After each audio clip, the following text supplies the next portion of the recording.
Then welcome once again. Will you, if you get too hot or anything, just wave at one of the stewards and they'll open the doors or take you out and not let you back in.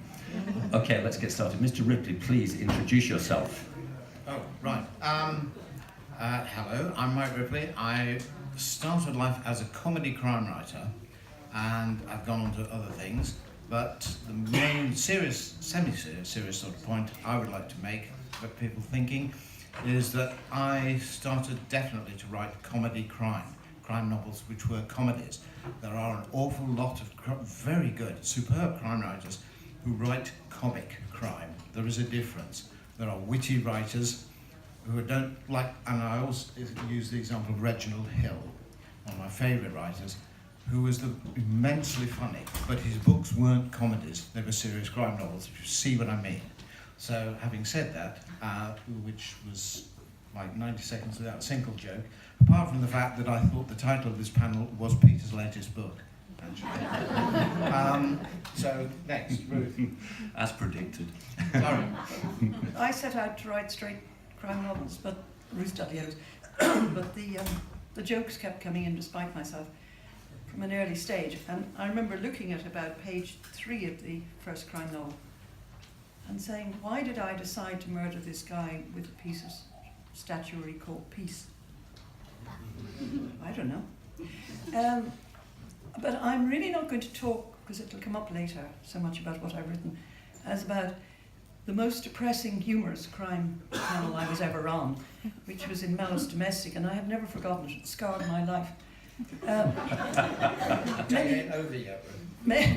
Many years back, and we were scheduled for 9 o'clock on the Sunday morning, which in itself was bad enough, because it was the morning after the gala dinner. And we arrived, and the moderator said, "We've got to have fun," she said. You know, some of my best friends are Americans, but you know, they do this thing of, we got to have fun. So what I thought we'd do is wear these. And she got out, for each of us, a Groucho Marx nose and moustache. And that's what we put on. And I think it was the dreariest panel I was ever on. Total embarrassment everywhere. A cringing audience, cringing panelists, desperate moderator. So it's really taken the sparkle out of my life. Well, you just reminded me, in fact, I have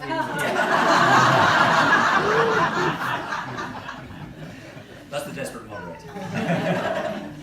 MB or Bernadette? Yeah, so explain yourself. I've got two names.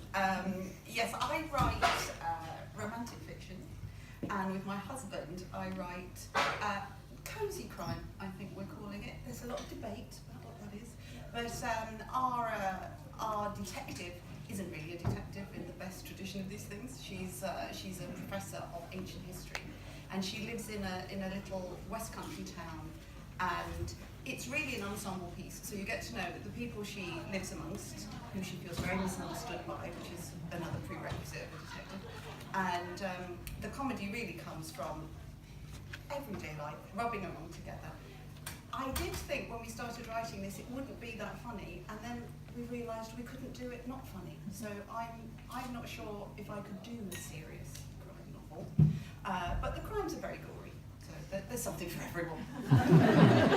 And I know you're doing a trilogy, but just to remind us the wonderful title of the first one. Oh, it's Jess Castle and the Eyes of Death. I love it. Oh no, the Eyeballs of Death. I wanted the eyes. I thought eyeballs was over the top, but the eyeballs of death. I'm Helen Fitzgerald. This one is, I think, my 13th book, and I don't ever mean to be funny, actually. I think I have a terrible sense of humour, because this is all completely accidental. But it is written in the job that I just left after the cry was greenlit. I was working as a probation officer in Paisley, in a poor area of Glasgow.